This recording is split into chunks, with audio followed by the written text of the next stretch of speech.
Here in just a moment. First thing I need to tell everybody is Saturday's game time is officially tip at 3:09. 3:09 in the afternoon. I'm told doors will open at 1 o'clock for guests, and opening time for everybody else for media will be announced. But 3:09 is the tip time for Saturday's game.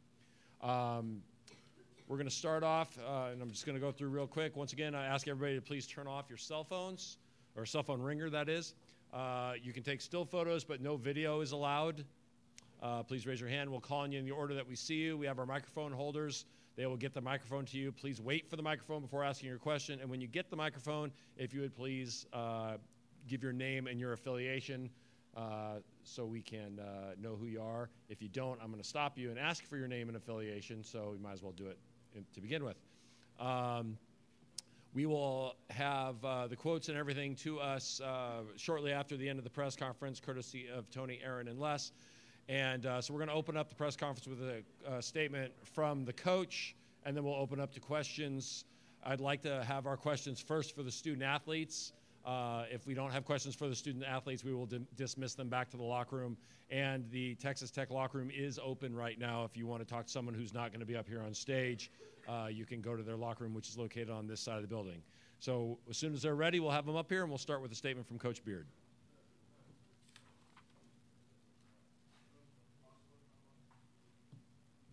Can we get some of the final boxes up here, please? Just you can put one in front of each mic on this side.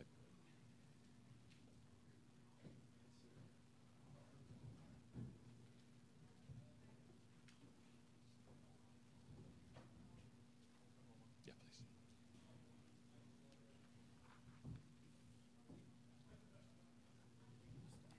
Perfect. Thank you. All right, we're joined by Texas Tech head coach Chris Beard and student athletes Tariq Owens, Jarrett Culver, and Davide Moretti. We'll open up with a statement from the coach, then we'll go to questions. Coach, whenever you're ready.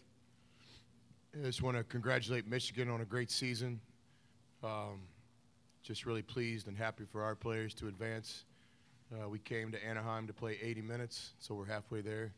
But the top of the list on why I'm so happy for our guys is I think we just beat a really good team. One of the best teams we played all year in Michigan.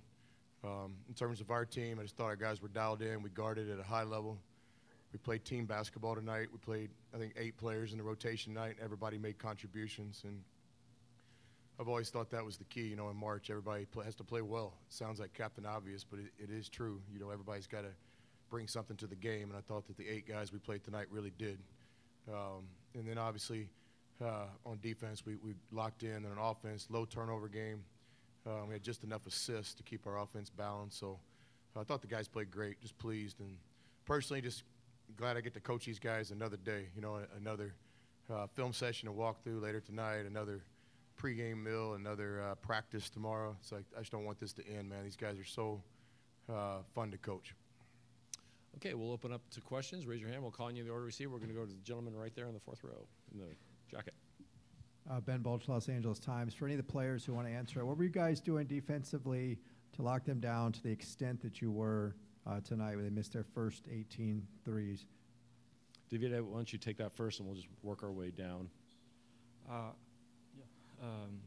We work a lot on personnel. We know they are really great guys, NBA prospect and pro prospect. So I think we did a really good job personnel-wise, and yeah, we played great defensive second half. Tariq or Jared? Yeah, pretty much Davide said they have a really good team, and they have some really good shooters. So, you know, for our game plan, we just had to know, we knew that we had to have a lot of urgency in getting out of there because, you know, they're a really good team. Jared, you have anything you want to add? And I just feel like we stayed true to ourselves. We played the defense we've been playing all year, and I mean their shots wasn't going in, and we had urgency. We knew they got great players that could shoot the ball very well. So, I mean, like they were saying, just urgency and just staying true to our defense. We're going to go in the middle there in the blue shirt, right there. Hi, Eddie Pels with AP. I guess for Tariq and Jarrett, was there anything going on tonight where you just felt like they knew they couldn't score? They were looking frustrated and a little bit helpless. Anything that happened out there that symbolized that to you? No, not really. Like we said, they're a really good team, really good offensively. But we knew coming into this game, we were number one defense, they're number two, so we knew it was going to be a power struggle, offensively. So, we just tried to stick to what we did as a team. Yeah, like Tariq said, some shots wasn't falling for them that usually fall, and it's just how it happens sometimes. We had urgency on the shooters and stuff like that, so we was just playing hard. They was playing hard, and their shots just wasn't falling tonight. Any more questions? Okay, yeah, go ahead in the beard. Carlos Silva, Lubbock Avalanche Journal. Davide, for you had some family watching today. How special was that for you to kind of obviously step up for your team and then obviously step up in front of your family for the first time that they've probably seen you in a while? Yeah, it was amazing. For me, my mom, my brother never watched me play here, so for me it was kind of special for me, and I played for my team first of all, and then for my family just right after that. So it was a really special moment for me. We're going to go to the gentleman in the black, and then we'll go to the gentleman in the blue. Jared Johnson, inside the Red Raiders. Hey, Jared, Coach touched on it yesterday in the press conference and then again earlier, but limiting the turnovers, how important was that, and how were y'all able to do that? It was huge this game. We know they don't turn the ball over a lot, and it's a defensive game. So we came into the game knowing we can't have a lot of turnovers. So our main guards, me, Moore, and Matt, we focused in, talked about it, watched film on how not to turn the ball over. So I feel like we was really focused in on that part, and I feel like we did a good job tonight on that. Okay, we're going to go here, and then we see you in the back there. This is for any of the players. Mark Ziegler from San Diego Union Tribune. What happens in practice if you let a guy drive middle or you don't close out on a shooter? You're laughing. Well, Davide, you want to take, or who should take that? Jared, you should take that. You got to deal with Coach Adams. However you take that, Coach Adams stops the practice and he gets on you. And, you just have to deal with Coach Adams, so you learn not to do it again. Do you want to comment on what dealing with Coach Adams means?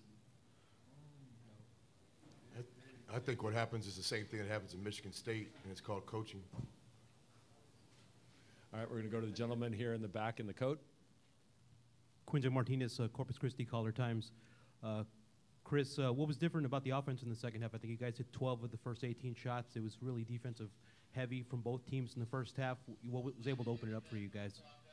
I thought we shared the ball more. Half our baskets tonight were assisted. That's always a objective. Thought we just kind of trusted each other. Ball got moving a little bit better in the second half. And then, shooting's always just going to be, the law. You put in the time, shots are eventually going to go down. We were really fortunate tonight. Michigan obviously didn't shoot the ball well, but I think you got to give our guys some credit. We contested shots. On the offensive end, I love the way we were sharing the ball, getting assists. And we had nice balance too. Several guys stepped up and made shots. We have a gentleman in the white shirt standing in the back. Connor McGlynn, Fox Sports West. Jarrett, kind of playing off of what Coach just said there. When you look over to the sideline, you see how passionate your coach is and how much he's enjoying the game. How much more does that make it fun for you guys out on the court, being able to soak it in? Well, that has a huge impact on us. We see Coach, he brings out the best in each individual. So, we out there, we trying to play hard for Coach. We don't want it to end. We all brothers on the team, and we want to keep playing. So, we out there playing as hard as we can. Coach coaches us hard, and, he's expecting nothing less than the best out of us. Colby, you having fun? Yeah, for sure. We should do this again next year together. All right, any more questions for the student athletes?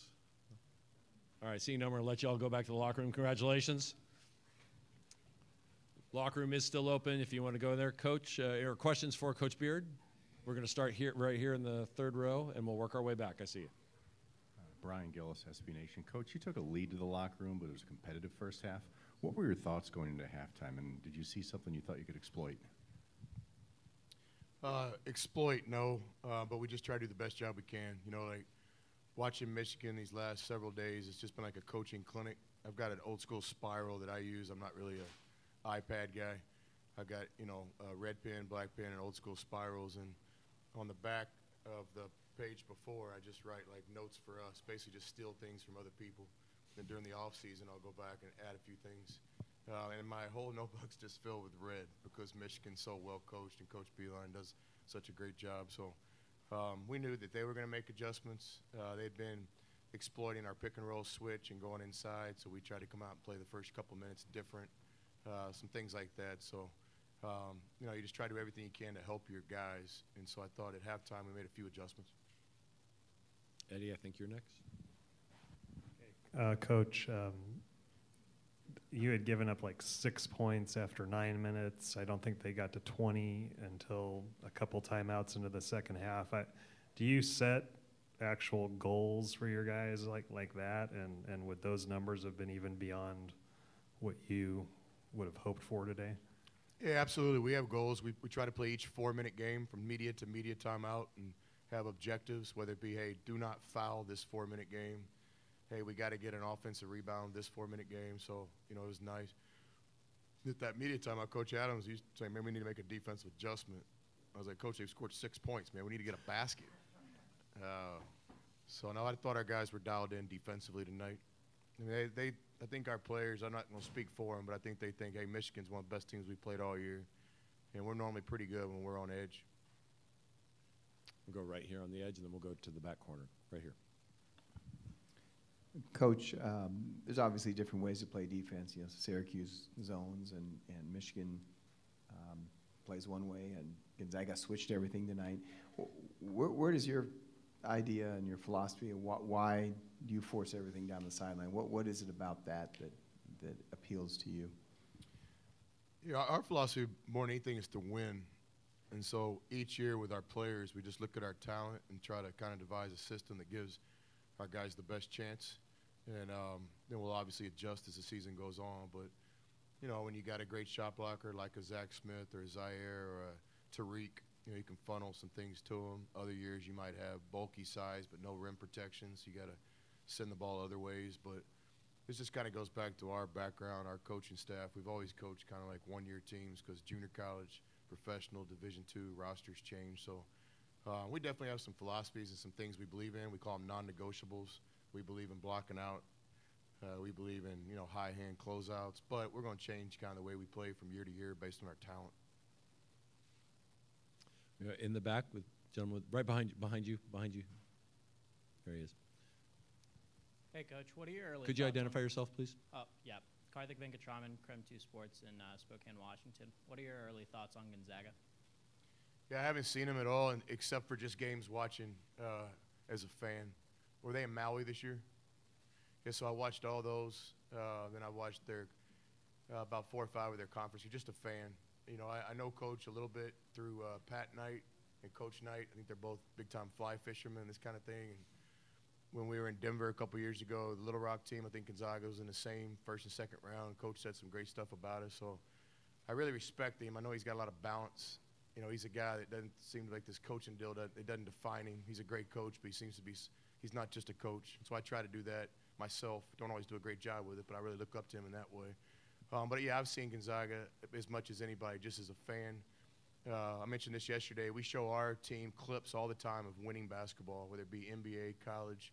We show a lot of Gonzaga clips. Their passion, their togetherness, their courage, how aggressive they are. So I think at this point I'm a fan, and here in the next hour or so I've got to kind of flip that and start getting ready to try to prepare to play against them. But I can say this early on, no one has more respect for Gonzaga than I do personally in our program. Any more questions for Coach Beard? Right here in the. Coach, you just mentioned you haven't seen much of Gonzaga yet. Can you talk about how you're going to stop their best player, Rui Hachimura? Yeah, well, we're not going to stop him. That's for sure. We're just going to try to contain, and try to pick and choose times and play team defense. And he's one of the best players in college basketball. And so we don't have anybody on our team that can just guard him one-on-one. So we'll play team defense as we always do. He's a special player. We're going to go all the way in the back. Gentleman standing in the back corner. Coach Aaron Torres, Fox Sports. I was talking to a lot of the guys yesterday. They talked a lot about the culture within the program, and it seems like they're a very self-motivated group. And I was just curious, is that something you instill as a coach, recruit? Because just talking to them, it seems like they're guys that are getting in the gym, kind of with or without you, no matter what, doing what they have to do to get to a point like this. Yeah, you got to give the players all the credit for that. Lots been made of the culture, and that's like flattering, but it's these guys, like the first thing you do in recruiting is you got to make sure guys are talented enough to play in the Big 12. You know, it's a talent business. And then right behind that, everybody has different things they look for. And I can't speak for other people, but with us, it's love of the game. You know, we do really good with guys that love to play. And like last night, we went to a local high school here last night and got shots up and just played shooting games and stuff. And some of the younger coaches on the staff, hey, you want to keep their legs? Is this too much? Nah, I mean, you got to be us, man. Like, you know, we finally made Culver go to bed when he got back, but everybody just likes to hoop on our team. So that's something we look for is love of the game. So all the players get the credit. You know, we have a culture that's based on guys that love the game and love each other. All right, with that, we're going to wrap it up. Thank you. Thank you, Coach. We'll see you tomorrow. Texas Tech will be here in the interview room tomorrow at 2:50. Give us a second to reset, and we'll be back with Michigan.